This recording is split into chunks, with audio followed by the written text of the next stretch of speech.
Hello friends, welcome back to my channel. तो जैसा हमने प्रीवियस लेक्चर में हमने एक सीरीज स्टार्ट की थी जिसमें हमने जम्मू कश्मीर के एंशियंट हिस्ट्री के कुछ एमसीक्यूज़ को लेकर के आए थे। ठीक है, तो आज उसी सीरीज़ को कंटिन्यू करते हैं। तो आज स्टार्ट करते हैं क्वेश्चन नंबर 16 से। Queen Didda originally belong to which kingdom. ठीक है, तो आपसे यहाँ पूछा गया जो क्वीन दीदा थी वो ओरिजिनली कौन से किंगडम से बिलोंग करती थी। ऑप्शंस आर गंधारा, लोहारा, कांगड़ा या फिर जम्मू। तो जो इसका राइट आंसर हमारा रहने वाला है वो है लोहारा, जो पुंछ रीजन में एक किंगडम था लोहारा नाम से। ओरिजिनली जो क्वीन दीदा है वहीं से बिलोंग करते हैं। ठीक है, अगर गंधारा की बात करें, गंधारा जो ऑप्शन है, ऑप्शन ए जो है, ये प्रेजेंट टाइम में पाकिस्तान में लोकेटेड है। कहाँ लोकेटेड है? पाकिस्तान में और अफगानिस्तान में। ठीक है, कुछ हिस्सा इसका पाकिस्तान में है और कुछ हिस्सा अफगानिस्तान में। ठीक है, क्लियर। तो इसमें जो हमारा राइट आंसर है वो ऑप्शन बी है। क्वेश्चन नंबर 17 है, Didda first served as regent for. तो यहाँ पे आपसे पूछा गया कि पहली बार एज ए रीजेंट दीदा ने किन के लिए काम किया था। तो ऑप्शन हैं खेमा गुप्ता, अभिमन्यु, नंदी गुप्ता या फिर त्रिभुवन गुप्ता। तो इसमें जो आपका राइट आंसर है वो है ऑप्शन बी, अभिमन्यु। अभिमन्यु के लिए दीदा ने पहली बार एज ए रीजेंट काम किया था। रीजेंट मतलब किसी के बिहाफ पे काम करना। अब बिहाफ पे काम क्यों किया था? अभिमन्यु जो थे वो बहुत छोटी एज में उसे किंग जो था बना दिया गया था। तो नाम से किंग अभिमन्यु थे बट जो रूलर का सारा वर्क था वो दीदा करती थी। ठीक है, और बिकॉज ऐसा दीदा को क्यों करना पड़ा? बिकॉज खेमा गुप्ता जो थे ये हस्बैंड थे दीदा के। ये यहाँ पे जो ऑप्शन ए में है, खेमा गुप्ता ये हस्बैंड थे दीदा के। तो इनकी डेथ के बाद दीदा को, यहाँ पे लिख देता हूँ, हस्बैंड थे किसके? दीदा के। ठीक है, तो इनकी डेथ के बाद अभिमन्यु को रूलर डिक्लेयर कर दिया गया था। तो इसीलिए जो दीदा थी एज रीजेंट जो था उन्होंने अभिमन्यु के लिए काम किया था। लेकिन इसके बाद उन्होंने नंदी गुप्ता और त्रिभुवन गुप्ता के लिए भी एज ए रीजेंट काम किया था। ये कौन थे? नंदी गुप्ता और त्रिभुवन गुप्ता ये इसके दीदा के ग्रैंडसन थे। ठीक है, क्वेश्चन नंबर 18 है, Didda transferred power from Utpala dynasty to which dynasty. तो कौन सी डेंसिटी को दीदा ने पावर ट्रांसफर की थी, यानी उत्पाला डेंसिटी से कौन सी डेंसिटी को पावर जो थी दीदा ने ट्रांसफर की थी। ऑप्शंस आर देवा density, Shamir density, Lohara density या फिर गुप्ता डेंसिटी। तो इसमें हमारा राइट आंसर जो है वो है लोहारा डेंसिटी। दीदा ने जो पावर ट्रांसफर की थी वो लोहारा डेंसिटी को कर दी थी, क्योंकि दीदा ने पावर जो थी अपने नेफ्यू को ट्रांसफ़र की थी जिसका नाम था संग्राम राजा। क्या नाम था उनके नेफ्यू का? मैं यहाँ पे लिख देता हूँ, नेफ्यू का नाम था संग्राम राजा। क्या नाम था? संग्राम राजा। ठीक है, तो संग्राम राजा ने बाद में लाहौरा डेंसिटी की फॉर्मेशन की थी, यानी वो लाहौरा डेंसिटी के फाउंडर बने थे। ठीक है, समझ आया सबको? आगे मूव करते हैं। क्वेश्चन नंबर 19 है, who was the founder of Lohara density. तो आपसे यहाँ पूछा गया है कि आपको लोहारा डेंसिटी का फाउंडर बताना है। तो प्रीवियस क्वेश्चन में हमने अभी डिस्कस किया, तो इसलिए जो हमारा राइट आंसर रहेगा वो है संग्राम राजा। संग्राम राजा जो था वो लोहारा डेंसिटी का फाउंडर था और क्वीन दीदा का क्या था? नेफ्यू था। और किस टाइम में स्टार्ट किया था उन्होंने? 1003 AD में। ठीक है, इस टाइम पीरियड में उन्होंने लोहारा डेंसिटी का जो था स्थापना बोल सकते हो या फिर फाउंडेशन जो थी की थी। ठीक है, उसके साथ साथ जो ऑप्शन ए है खेमा गुप्ता, ये कौन है? ये हस्बैंड है क्वीन दीदा के। ये भी प्रीवियस क्वेश्चन में हमने डिस्कस किया। ठीक है, आगे मूव करते हैं नेक्स्ट क्वेश्चन की तरफ। क्वेश्चन नंबर 20 है, the invasion of Mohammad of Ghazni was repulsed during the reign of. यानी किसके टाइम पीरियड में मोहम्मद ऑफ गजनी ने कश्मीर में इन्वेड किया था? ऑप्शंस आर संग्राम राजा, हर्षा, सुसाला या फिर जयासीमा। तो इसमें जो हमारा राइट आंसर है वो है ऑप्शन ए, संग्राम राजा। ठीक है, याद रखोगे, संग्राम राजा के टाइम पे ही मोहम्मद ऑफ गजनी ने अटेम्प्ट किया था कश्मीर में इन्वेड करने के लिए, बट वो फेल हो गए थे। ठीक है, ये याद रखोगे।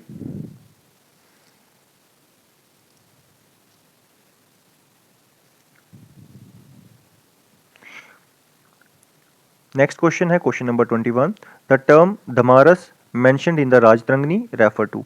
जो टर्म दमारस राजतरंगिणी में मेंशन की गई है इसका क्या मतलब है आपको ये बताना है। Options are foreign invaders, Buddhist monk, powerful feudal landlords या फिर रॉयल गार्ड्स। तो इसमें हमारा जो राइट आंसर है वो है option C, powerful feudal landlords. ठीक है, कौन थे ये धमारस? ये वो लैंडलॉर्ड्स थे जो काफ़ी पावरफुल थे और रूलर के अगेंस्ट जो थे ये, आप बोल सकते हो, विद्रोह कर देते थे। ठीक है, तो उनको जो था धमारस कहा जाता था। ये कौन थे धमारस? लैंडलॉर्ड्स थे। कौन थे? Powerful landlords.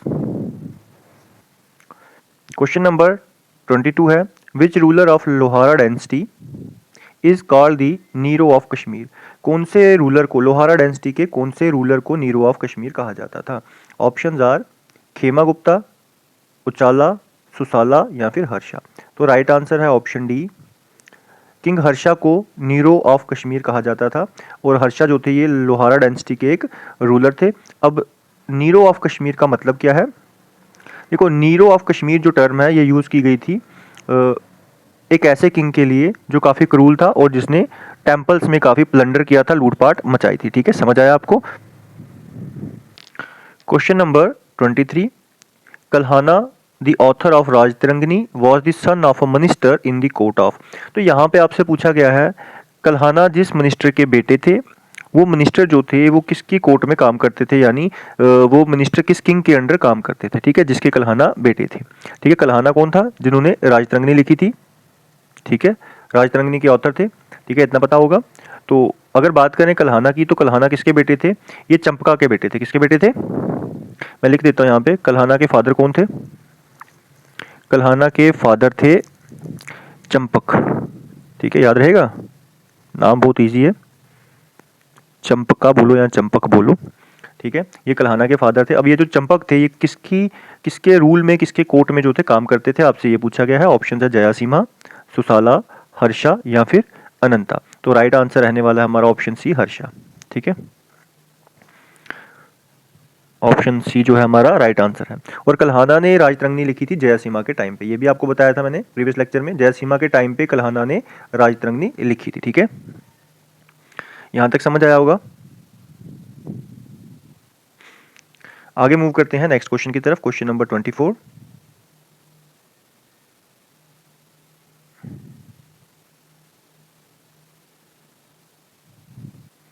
क्वेश्चन नंबर 24 है, the first Lohara density ended with the death of. जो पहली लोहारा डेंसिटी थी वो किसकी डेथ के साथ खत्म हो गई थी? ऑप्शंस आपको यहाँ पे दो ही मिलेंगे, हर्षा या फिर उज्ज्वला। देखिए, इसमें जो हमारा राइट आंसर है वो है ऑप्शन ए, हर्षा। हर्षा जो थे ये फर्स्ट लोहारा डेंसिटी के किंग थे। ठीक है, तो इनकी डेथ के बाद जो फर्स्ट डेंसिटी थी, लोहारा डेंसिटी की जो फर्स्ट डेंसिटी थी वो एंड हो गई थी। उसके बाद में जो सेकंड लोहारा डेंसिटी बनी लेटर, उसको फाउंड किया था उछाला ने। ठीक है, उछाला ने किसको फाउंड किया था? सेकंड लोहारा लाइन को। ठीक है, मैं लिख देता हूं यहाँ पे, एक second, founder of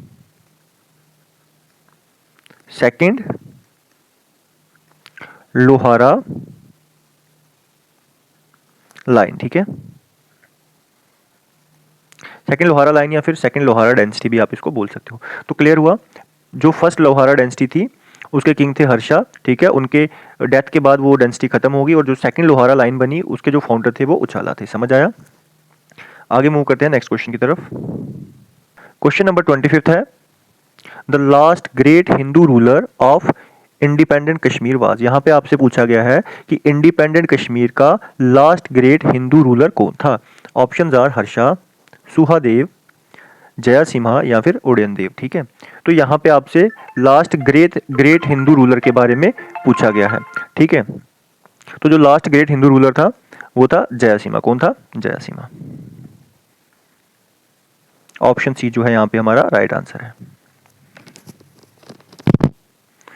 question number 26 है, the Mongol invasion led by Dulucha occur during the reign of. कहने का मतलब है कि जो मंगोल ने इन्वेड किया था कश्मीर के अंदर, ठीक है, इन्वेडर कौन थे? दुलुचा। ठीक है, वो किसके रेन में हुआ था, किसके टाइम पीरियड में हुआ था, किसके रूल में हुआ था? ऑप्शन जो है रिंचन, सुहादेव, उदयन देव या फिर कोटा रानी। तो राइट आंसर आपको मार्क करना है। तो राइट आंसर जो है इसमें ऑप्शन बी रहेगा। ठीक है, सुहादेव के टाइम पे दुलुचा ने कश्मीर में इन्वेड किया था। ठीक है, next question, question number 27, who was the Ladakhi prince that become the ruler of Kashmir after Dulucha's invasion. तो दुलूचा के इन्वेजन के बाद जब पॉलिटिकल इंस्टेबिलिटी आ गई थी कश्मीर में, तो उस टाइम पे कश्मीर का रूल किसने संभाला था, कौन जो था कश्मीर का रूलर बना था। ऑप्शंस हैं शाहमीर, लंकरचक, रिंचन या फिर सुहादेव। तो इसमें जो हमारा राइट आंसर है वो है ऑप्शन सी, रिंचन। ठीक है,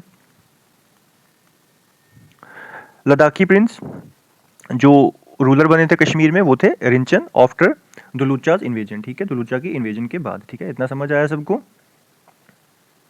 और उसके बाद आपको एक और चीज में याद रखनी है, रिंचन ने बाद में कोटा रानी के साथ जो थी शादी की थी, मैरिड टू कोटा रानी। ठीक है, किसके साथ शादी की थी इन्होंने, कोटा रानी के साथ, कोटा रानी। और उसके बाद रिंचन ने इस्लाम को भी अपनाया था, इस्लाम रिलीजन को। ठीक है, इस्लाम रिलीजन को भी इन्होंने अपनाया था, एक्सेप्ट किया था। ठीक है, ऐसे आप बोल सकते हो। ये चीजें समझ आई, तो आगे मूव करते हैं। Question number 28, Rinchen adopted Islam under the influence of. ठीक है, तो रिंचन ने इस्लाम को अडॉप्ट किया था जैसे मैंने आपको अभी बताया, लेकिन किससे इन्फ्लुएंस होकर उन्होंने इस्लाम को अडॉप्ट किया था। ऑप्शंस आपके सामने हैं, मीर सैयद अली हमदानी, नुंद ऋषि, सैयद शराफुद्दीन जिनको बुलबुल शाह के नाम से भी जाना जाता है, ठीक है, या फिर शेख हमजा मुकदम। तो इसमें जो हमारा राइट आंसर है वो है ऑप्शन सी। ठीक है, ऑप्शन सी जो है राइट आंसर है, यानी सैयद शराफुद्दीन के इन्फ्लुएंस में आकर के उन्होंने, रिंचन ने जो था इस्लाम रिलीजन को अपनाया था। ठीक है, बाद में जो रिंचन थे इन्होंने अपना नाम भी बदला। ठीक है, इन्होंने अपना नाम रखा सुल्तान सदरुद्दीन। किसके नाम से जाने गए, सुल्तान सदरुद्दीन के नाम से। मैं यहाँ पे लिख रहा हूँ सुल्तान सदरुद्दीन।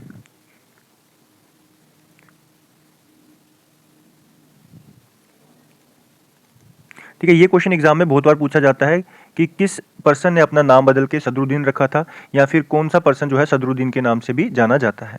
ठीक है, तो वो कौन थे, रिंचन। आगे क्वेश्चन नंबर 29 देखते हैं। Question number 29, who was the last Hindu sovereign of Kashmir. ये क्वेश्चन थोड़ा सा इनकम्प्लीट है, मैं आपको क्वेश्चन बता दूं इसमें क्या पूछा गया है। क्वेश्चन में, इस क्वेश्चन में पूछा गया है कि रिंचन की डेथ के बाद और जो उसके बाद थोड़ा सा रूल उदयन देव ने किया, इन दोनों के बाद जो लास्ट हिंदू सोवरेन था, रूलर था, वो कौन था। ठीक है, ये आपसे पूछा गया है। ठीक है, क्लियर। तो याद रखना इनसे पहले कौन कौन थे, किसके बाद पूछा गया है, उदयन देव के बाद। किसके बाद, उदयन देव के बाद। ठीक है, उदयन देव के बाद और रिंचन के बाद लास्ट हिंदू सोवरेन आपसे पूछा गया है, तो वो थी कोटा रानी। कौन थे, कोटा रानी। इसका क्या आंसर रहेगा, कोटा रानी। तो कोटा रानी से पहले कौन था, मैं आपको बता दूं, कोटा रानी से पहले थे उदयन देव। ठीक है, ठीक है, इसके बाद बनी थी कोटा रानी। और कोटा रानी के बाद, कोटा रानी को हटा करके रूलर कौन बने थे, शाहमीर। शाहमीर पावर में आया था। कौन आया था, शाहमीर। ये भी याद रख लेना। ठीक है, आगे मूव करते हैं क्वेश्चन नंबर 30 की तरफ। क्वेश्चन नंबर 30 है, कोटा रानी वाज ओवरथ्रोन बाय। कोटा रानी को ओवरथ्रो किसने किया था। तो ऑप्शन है रिंचन, शाहमीर, लंकरचक या फिर रामचंद्र। तो इसमें राइट आंसर है शाहमीर। जैसे मैंने प्रीवियस क्वेश्चन में डिस्कस किया, कोटा रानी के बाद नया रूलर कौन बना था, शाहमीर। ठीक है, इन्होंने कोटा रानी को वहां से हटा दिया था, थ्रोन से हटा दिया था, और नई डेंसिटी स्टैब्लिश की थी, शाहमीरी डेंसिटी। कौन सी dynasty, Shahmiri dynasty. Shahmiri dynasty, एनएसटी। ठीक है, समझ आया। तो यानी शाहमीर जो थे ये फाउंडर भी थे शाहमीरी डेंसिटी के। आगे मूव करते हैं नेक्स्ट क्वेश्चन की तरफ। क्वेश्चन नंबर 31 है, the ancient capital of Kashmir Srinagar was founded by Ashoka at. तो जो एंशियंट कैपिटल थी कश्मीर की, श्रीनगर, उसको फाउंड किया था अशोका ने, लेकिन कहाँ पे फाउंड किया था। ठीक है, ये आपसे पूछा गया है यहाँ पे। ठीक है, आपको नाम बताना है। ऑप्शन है परिहासपुरा, अवंतीपुरा, पांड्रेथान या फिर बिजबिहारा। तो इसमें राइट आंसर है ऑप्शन सी, पांड्रेथान। कहाँ पे, कहाँ पे कैपिटल बनाई थी श्रीनगर के अंदर, पांड्रेथान में। ठीक है, राइट आंसर है ऑप्शन सी। देखो पांड्रेथान का मैं मतलब भी आपको बता दूं, पांड्रेथान का मतलब होता है ओल्ड श्रीनगर। क्या मतलब है, ओल्ड श्रीनगर। ये याद रख लेना, एग्जाम में अगर पूछा जाएगा पांड्रेथान का मतलब तो आप बता सकते हैं। आज का आखिरी question, question number 32, political authority of Kashmir kings over Rajouri and Poonch was asserted by. अब यहाँ पे ये बोल रहा है जो पॉलिटिकल अथॉरिटी थी कश्मीरी किंग्स की, उन्होंने राजौरी और पुंछ तक क्या किया, अपना रूल एस्टेब्लिश कर लिया। ठीक है, वहाँ पे अपना रूल जमाया। तो आपने इसमें बताना है कि वो कौन सी डायनेस्टी थी जिन्होंने राजौरी और पुंछ तक अपना रूल फैलाया। ठीक है, ऑप्शन है Maurya dynasty, Karkota dynasty, Kushan dynasty या फिर गुप्ता डायनेस्टी। तो इसमें जो हमारा राइट आंसर है वो है कारकोटा डायनेस्टी। क्या है? कारकोटा डायनेस्टी। मार्क कर देते हैं इसको। ठीक है, ऑप्शन बी जो है हमारा राइट आंसर है। ठीक है, समझ आया सबको? तो आज के लेक्चर में इतना ही। नेक्स्ट लेक्चर तक के लिए take care and good bye.